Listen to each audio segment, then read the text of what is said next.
como a pessoa ela estabelece relações. Qual é o jeito preferencial dela estabelecer?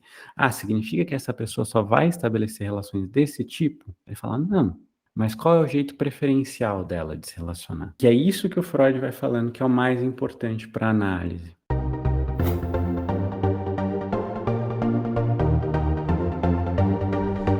Pensando, por exemplo, que se a gente não está pensando mais com a ideia de libido, do Freud exatamente, mas a gente está usando o termo como relações significativas, aí a gente vem para um outro patamar de conversa que é quando que essa pessoa sente que está amando? Ou seja, o termo amor a gente vai trabalhar como conceito nominalista. Como assim? Eu, Ronaldo, sinto que estou amando a partir de uma construção que eu fiz do que é para mim amor.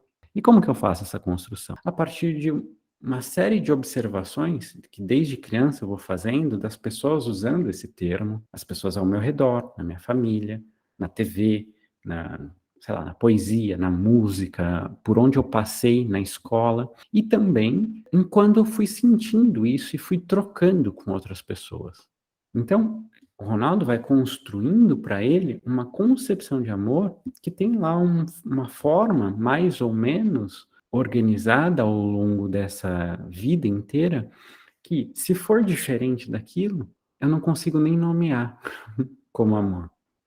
Então, veja, das relações significativas, a gente cai no sentimento que eu nomeio dessa forma.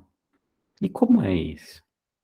E aí a gente vai vendo, por exemplo, que alguns dos nossos pacientes vão sentir que ama quando está numa situação onde perde o chão, onde fica enlouquecido, onde não sabe o que a outra pessoa pensa, onde se sente completamente inseguro. Para outros pacientes, por exemplo, isso não seria amor, isso seria um inferno, né? Por quê?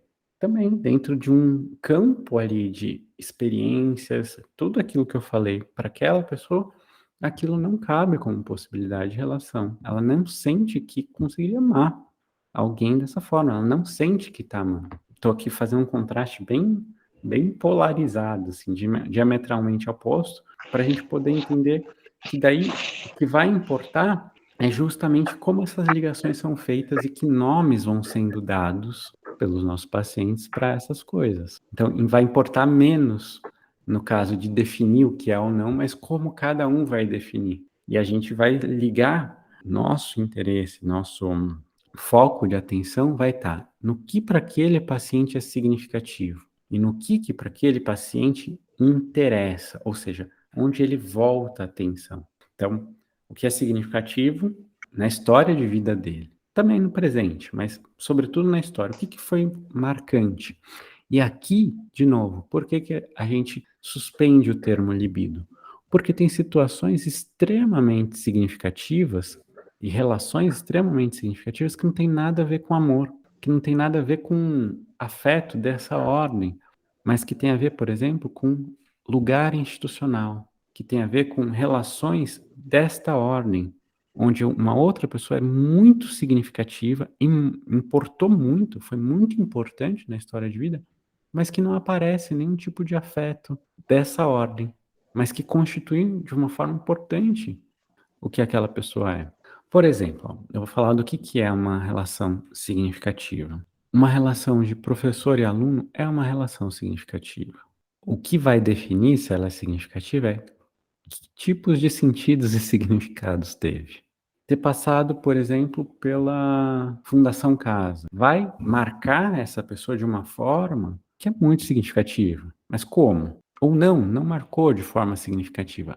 E aí a gente já está numa outra situação, que é a vida dessa pessoa era tão parecida com o que é a Fundação Casa fora, que quando ela passa por lá, é igual, nem é tão significativo. As outras relações são mais significativas. Então, a gente agora não está mais falando de libido só, mas de relações significativas, né? Libido, como o Freud falou lá. Mas tudo o que é significativo e tudo que é significativo envolve justamente esse lugar. E como a pessoa ocupou esse lugar, como a pessoa se relaciona a partir desse lugar. Então, a gente também não está falando de alguém que está no mundo como um indivíduo.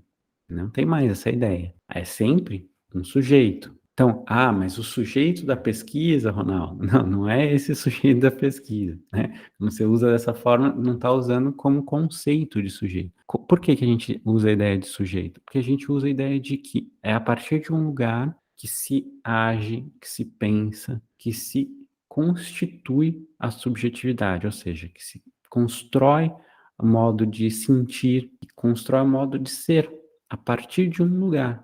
Esse lugar sempre é um lugar institucional, na família, na escola, no trabalho. E estar nesse lugar vai organizar um conjunto de relações significativas. É essa a torção para sair de uma psicanálise, que é a psicanálise do amor, para pensar a psicanálise dentro de relações de poder, por exemplo, também, não só, mas que vai considerar que existem uma série de relações significativas que não passa por essa ordem e que se a gente quiser enfiar a ideia de amor, vai ser uma forçação de barra. Vale mais que o processo de análise que nos dê os nomes do que uma teoria prévia. Vale mais eu entender que a relação do menino ou da menina na Fundação Casa com o carcereiro é uma relação significativa, antes de dar qual nome que vai ser, e entender pelo processo ali que tipo de relação que é essa, pela análise, vale mais do que é ódio, é raiva. A gente ainda não sabe. Mas a gente está vendo que tem algo ali que pega. É justamente dar esse passo atrás para deixar a análise das palavras. Às vezes a psicanálise que se professa, né, em algumas outras escolas, ela é muito rápida nisso. Ela se propõe a ser muito pulando etapas nesse sentido. Tipo, não, tem alguma ligação libidinal. E aí você fala, mas aonde está a libido? Então tem sexo, tem vontade de transar, sabe? Vai ficando mais difícil de entender do que a gente está falando do que se a gente pensa que não, tem alguma coisa ali que parece que liga. Por que que, por exemplo, aquele interno arruma sempre confusão com aquele profissional? Que tipo de interesse tem ali? Que tipo de coisa acontece ali? Não sei ainda.